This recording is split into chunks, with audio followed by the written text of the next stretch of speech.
You talked a lot about education. That's like the biggest portion Yeah, of you. I'm so Of sorry. course, no, it's fine. It's totally fine. It's the teacher's life that. It's.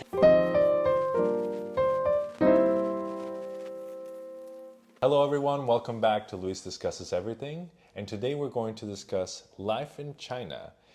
I'm joined by Yao Xu, who is a current math teacher at Excel Academy Charter Schools.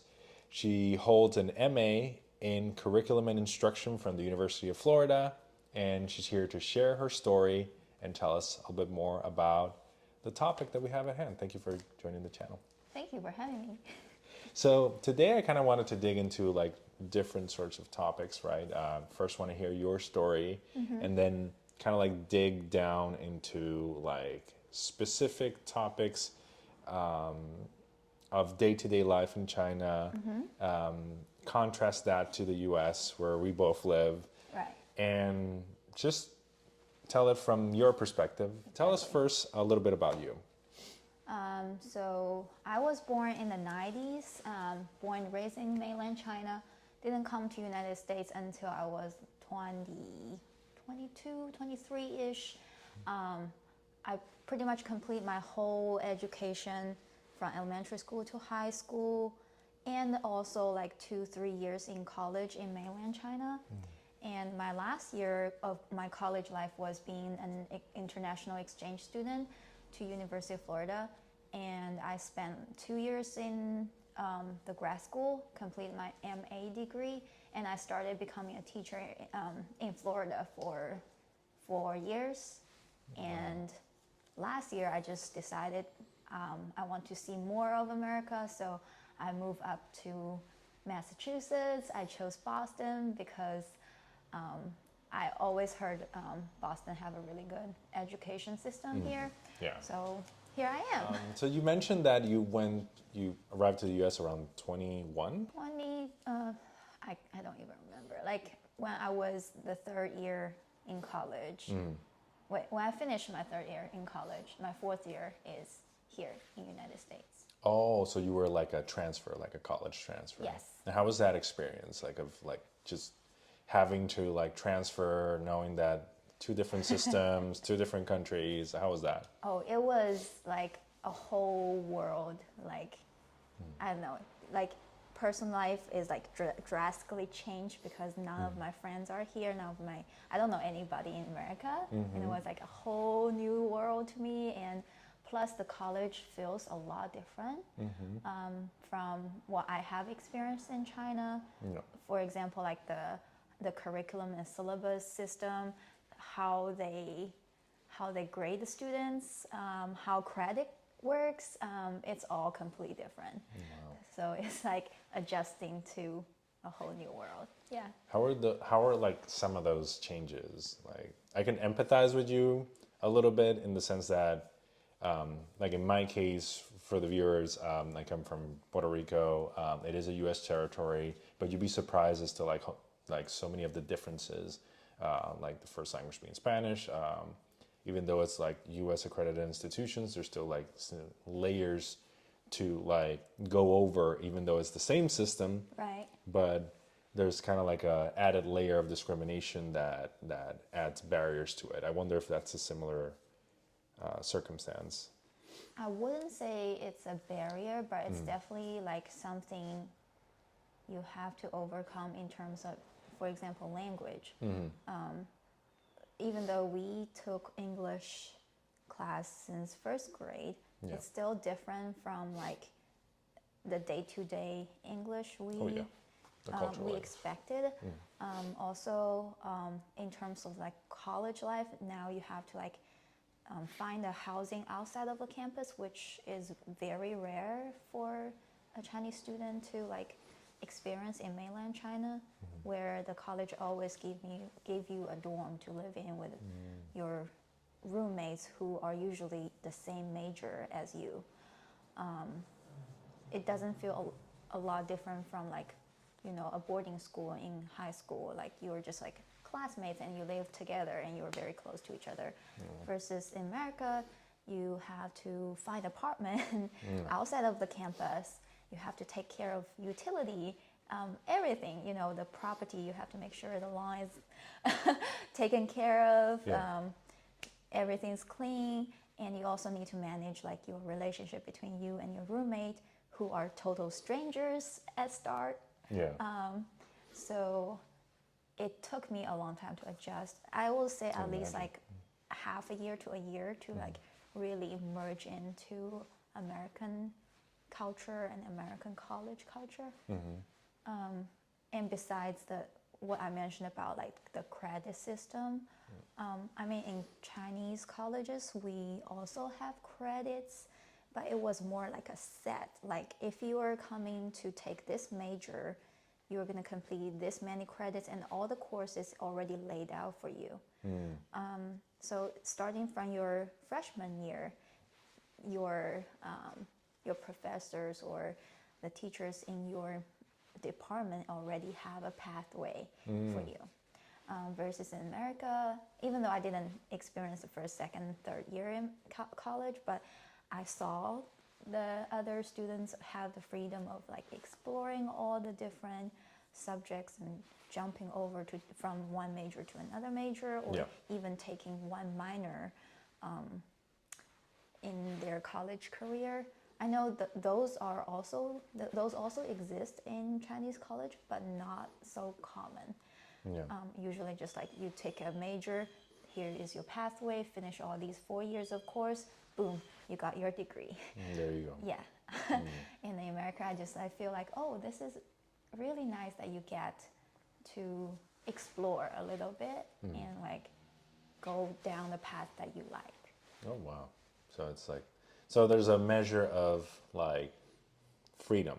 I think that's what you're getting at. Like there's a measure of freedom that you have in the U.S. versus China. Yeah. But yet, what motivated you then to change? Was that measure of freedom? Like, what motivated you to migrate? Actually, before I came, I didn't even know that kind of freedom exists.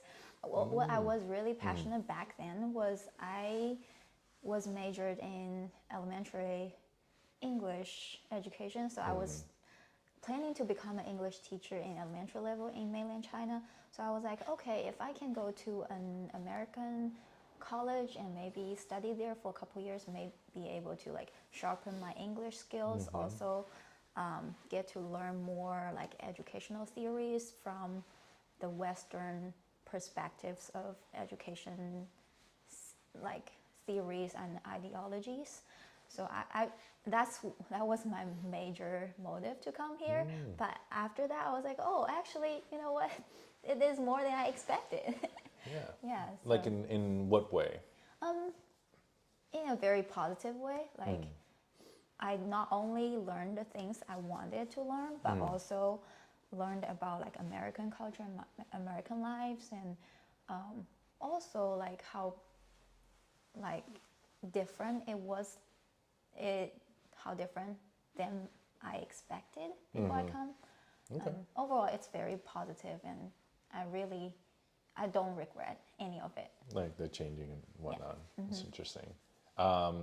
So you talked a lot about education. That's like the biggest portion Yeah, of you. I'm so Of sorry. course, no, it's fine. It's totally fine. It's the teacher's life that It's whatever. It's your story, right? So it's Right. whatever is most important in your story, and it looks like education is a big part of it. I mean, we're Yes. both teachers. Full disclosure, Yes. you're a math teacher right now. Yes. And I am a chemistry teacher right now, a special education teacher, but yes, it changes every year. There's ultimate freedom in the United States. So I wanted to like maybe dig down a little bit more about what that experience was, right? You said that, okay, you always wanted to be a teacher, or at least when you got to college, Yes. right? What kind of where does that like love affair come from, like in teaching?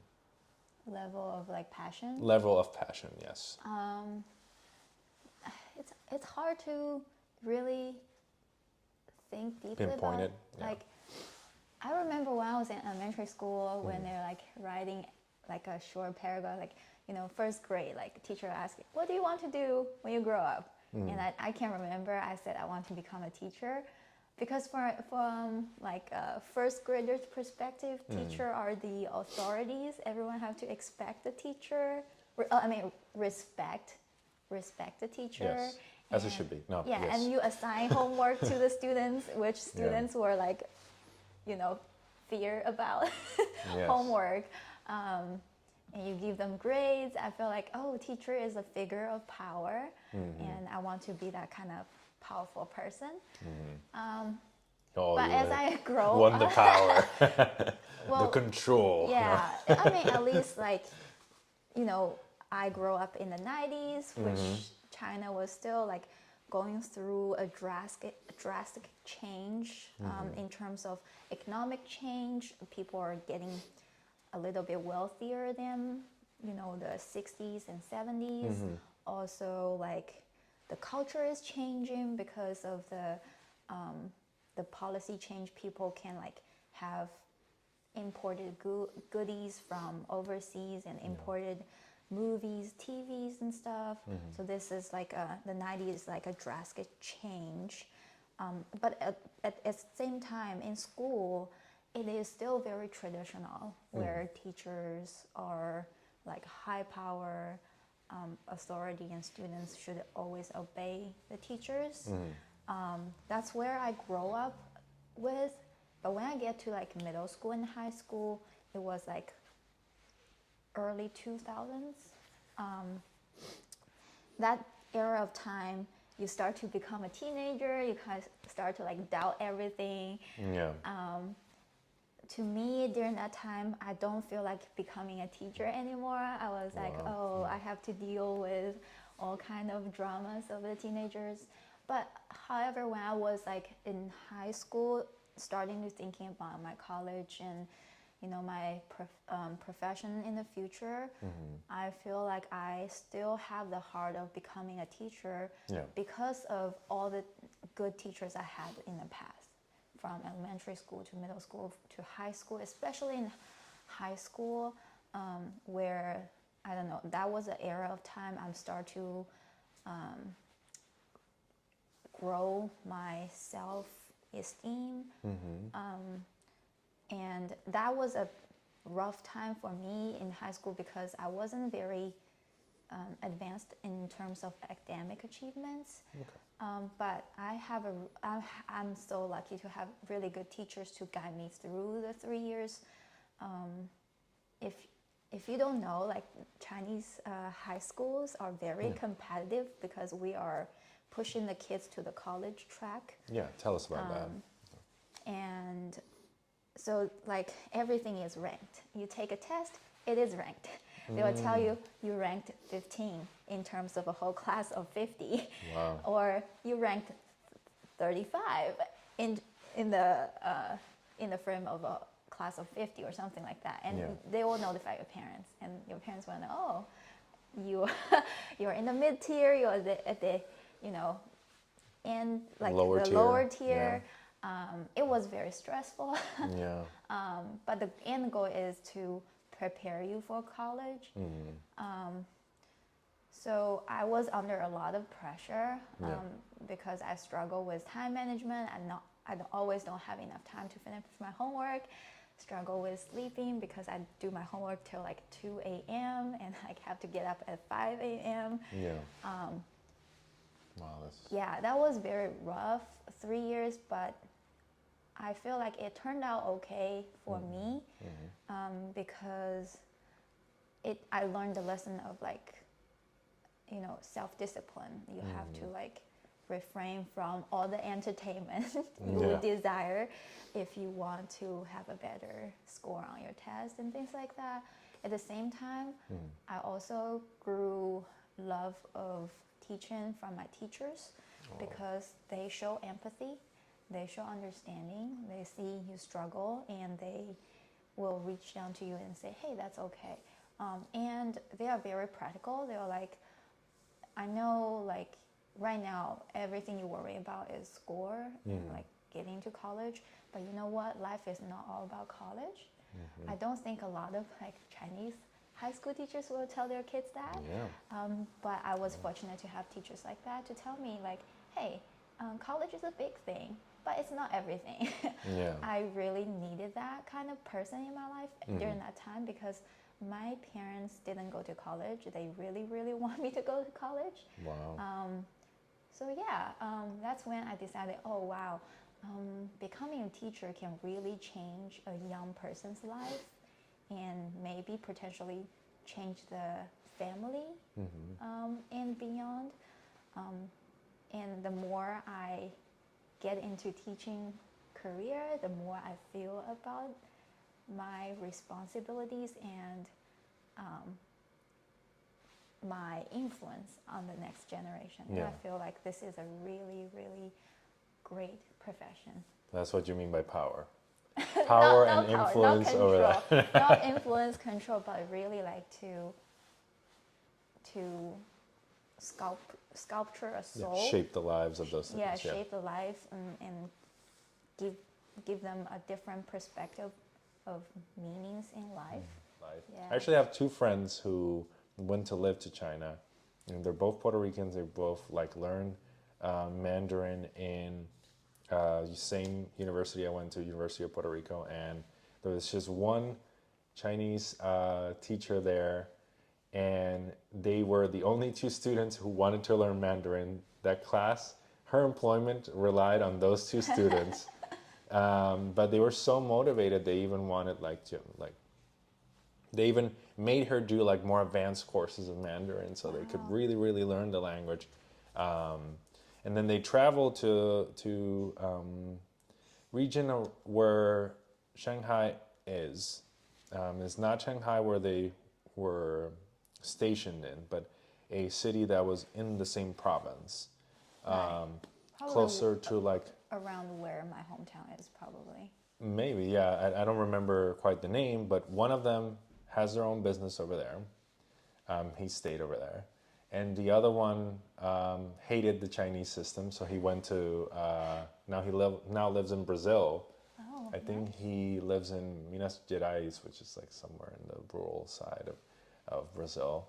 And he loves Bolsonaro, so that's another, Bolsonaro, the president of Brazil. And he loves Trump cool. and all of that, so he's in a different political spectrum. But yeah, that's like my interaction with anything like remotely related to China, in addition to like friendship with you and whatnot. But that's my sole interaction. So it's interesting. All of this to say, it's interesting to see that different side of like, oh, you actually have empathy in your teachers. So yeah. but yeah. I think if anyone going through like education major, I think a big part of it is like psychology, and like they ask you guys to take, not you guys, but they ask the teachers to take children's like the child development psychology and things like that, and they will teach you some theories of if you can establish a relationship as human to human with the students, it will be actually the better education for everyone. Because it was it also like elevates to like a philosophical level of education. We also took philosophy in education department, where like it talks about what is actually education. It is actually the human interaction instead of the content itself.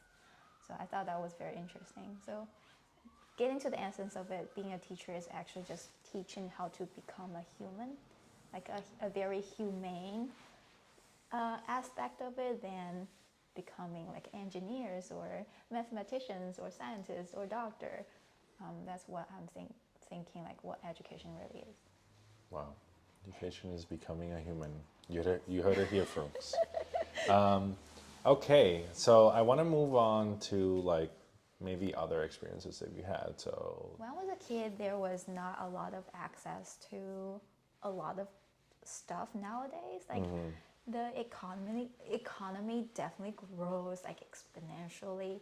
Our life quality have improved thanks to the people getting more money and more big companies start to like sprout all around China, and now they're doing international business with all kinds of countries around the world.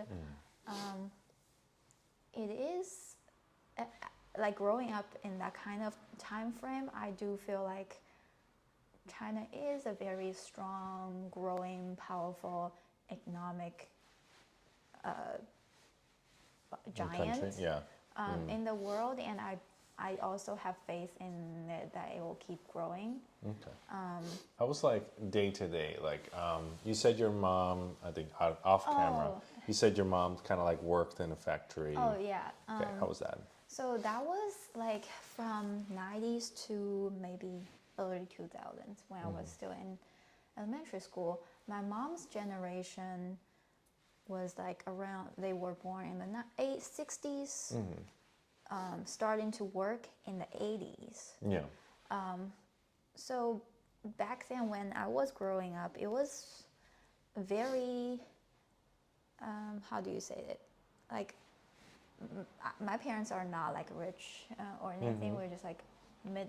Mine either. So there you go. At best, mid class. Yeah, middle class in mid China class. or middle class in the United States, or it's basically the same. In China, Okay. probably not even mid class in America. No. Not even compare. If there is a comparable. middle class in the United States, I don't know. We'll see. Back then, it was hard to like buy things I want, like toys, books, or snacks. When I was a kid, I don't even have allowance. As I grow up, it started to get better because my mom getting out of the factory, it was a wave of like making how do you say that? A lot of factories back then was owned by the country, by the government, and there was a wave at the privatization. Yes, they are being owned by private companies and things like that. So my mom got out of the factory and start to like work for private companies. And starting from there, my mom get way busier. She's like never home or anything, but we are making more money as a family. My life start to become a little bit better, that I can occasionally buy the snacks or books I want. When I get to the college, I was like finally able to buy my first like cell phone in my life. Yeah. Yeah. It's interesting. Yeah, it was a huge expense back then. Like, when did I go to college? Like 2010-ish. Yeah. Getting a cell phone was a big deal. Wow, we're on the same age. I went in 2009, so there you go. So it was a big deal, and I was like, oh, cool. And now moving to America, I feel like everything is so accessible. Like, but at the same time, now in China, everything's also accessible. If you want to buy a phone, you want to buy a TV, anything, you can get it on like online shopping. I don't know. I feel like now China has catch up and closed that gap. But back when I was a child growing up, we definitely have a huge economic gap in terms of quality of life and like access to just stuff. Yeah, exactly. Okay. And also like from an like economic perspective, when I came to United States, I have to try to convert the currency, my mom makes this much of money and she can support me only maybe like $1,000 worth of like living expenses. And I have to like buy anything, I have to like convert, like, oh, how much does one box of like, I don't know, one box of soap cost, like convert that into Chinese yuan, and then I was like, wow, that was so expensive. Yeah. And now like making American salary, I'm like, okay, that's reasonable, like salary. It's not comparable if you're trying to do the conversion. Yeah, there you go.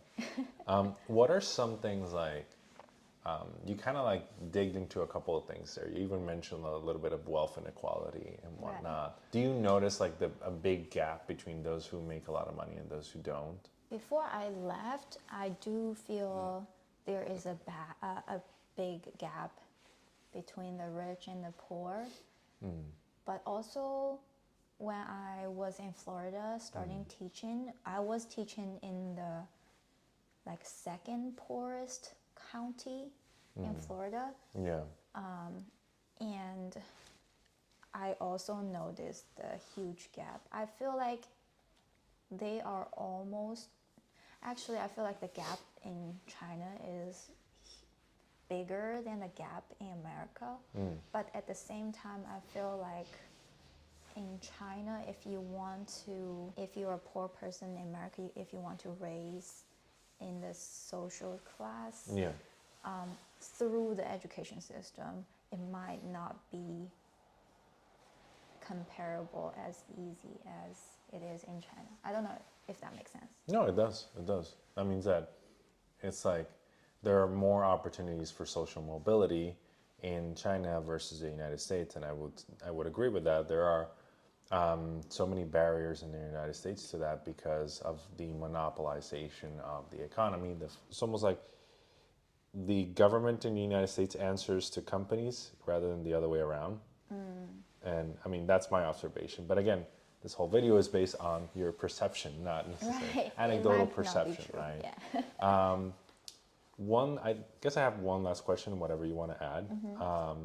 What is is there anything you miss from your life in China? Anything at all? Or do you just really prefer the United States, and kind of what are your future plans? Oh, that's a If you want to That's a share great them. question. I miss everything back in China. I really want to go back if I have the chance to go back and live with my family again, but not also losing Alex here. If he would willing to move back with me. Her husband, Alex. yes. Yes. I miss the food. I miss my families, my friends, my teachers.